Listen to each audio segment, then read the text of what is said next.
खट्टा खाने वाली चुड़ैल। रात को अचानक राधिका मौसी को किचन से कुछ गिरने की आवाज आई। उन्होंने बाहर निकल के देखा तो किचन में उन्हें कोई सफेद साड़ी में दिखा। वो चीख पड़ी, हे भगवान, आलतू जलाल तू आई भला को टाल तू, आलतू जलाल तू आई भला को टाल तू। राधिका मौसी को चीखते सुनकर श्रवण बाहर आता है भागते हुए। अरे माँ, क्या हुआ? क्या देख लिया? दादी माँ आ गई क्या सपने में? अरे बेटा, रसोड़े में देख तो कौन है? श्रवण रसोड़े में झांक कर देखता है और उसे कोई नहीं दिखता अंदर। अब रसोड़े में तो कोई नहीं है माँ। कोई सफेद साड़ी में नहीं है क्या? नहीं माँ, कोई भी नहीं है। चिल्लम चिल्ली की आवाज सुनकर काजल भी वहां आ जाती है। अब क्या हो गया माँ जी? अरे बेटा, रसोड़े में एक चुड़ैल थी सफेद साड़ी में। अरे क्या कर रही थी वो अंदर? अरे बताया नहीं, कल आएगी ना तो पूछ लूंगी। चुड़ैल जी, आपका क्या प्लान है? माँ जी, रात बहुत हो गई है, आपने कोई बुरा सपना देखा होगा, चलिए सो जाइए। राधिका मौसी सोने तो चली जाती है, पर उनको रात भर नींद ही नहीं आती। वो कुछ भी उलझुल बातें सोचने लगती है। कहीं चुड़ैल की वजह से तो घर में टेंशन नहीं हो रहा, कहीं उसी की वजह से तो वो दादी नहीं बन पा रही। सुबह जब राधिका मौसी रसोड़े में छानबीन करती है तो पाती है कि नींबू का अचार गायब है। चुड़ैल नींबू का अचार ले गई, मुझे तो ठीक नहीं लग रहा कुछ। चुड़ैल को भी पता है कि जिंदगी का असली मजा तो खट्टे में ही है। राधिका मौसी झट से श्रवण को फोन कर देती है। बेटा, मुझे समस्या समझ में आ गई है, हमें एक तांत्रिक की जरूरत है। अरे क्या बोल रही हो माँ, तांत्रिक की क्या जरूरत है? आप पूजा पाठ तो कर ही रही हो ना। आलतू जलालतू मंत्र सारे फालतू जैसे कुछ मंत्र पढ़ो, चली जाएगी अपने आप चुड़ैल। अरे नहीं बेटा, कभी चुड़ैल को कम नहीं समझते। अरे तुझे पता भी नहीं चलेगा कि कभी वो छल करके काजल की जगह घर की बहू खुद बन जाएगी। क्या माँ, कुछ भी बोल रही हो? कहाँ काजल और कहाँ चुड़ैल। वैसे एक बात बताओ, काजल को अगर गाने के लिए बोल देना तो चुड़ैल काजल की आवाज सुनकर घर तो क्या, धरती लोग छोड़कर चली जाएगी। तुम ना पढ़े लिखे बच्चे हर चीज को मजाक समझते हो। तुम रहने दो, मैं खुद ही तांत्रिक को बुला लेती हूँ। अच्छा सुन, शाम को इमली लेके आना। क्या है कि चटनी खाए बहुत दिन हो गए है ना? नहीं माँ, इमली तांत्रिक से ही मंगवा लो ना, आटा वगैरह भी उसी से पिसवा लेना।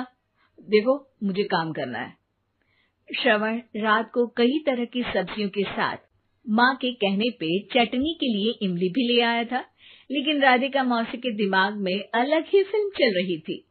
उन्हें अब सिर्फ शक ही नहीं यकीन होने लगा था कि शायद चुड़ैल ने श्रवण पर अपना जाल बिछा दिया था, जिस वजह से श्रवण उनकी बात ही नहीं मान रहा था। पर कोई नहीं, आने वाली रात में राधिका मौसी खुद तैयार हो गई चुड़ैल को पकड़ने के लिए। रुद्राक्ष की माला, तुलसी का पत्ता, हनुमान चालीसा सब हाथ के पास ही था, बस चुड़ैल का इंतजार था। और जैसा राधिका मौसी ने सोचा था वैसा ही हुआ। वो चुड़ैल उस रात भी आई, पर वो राधिका मौसी से तेज निकली और राधिका मौसी के उससे पकड़ने के पहले ही वो भाग खड़ी हुई।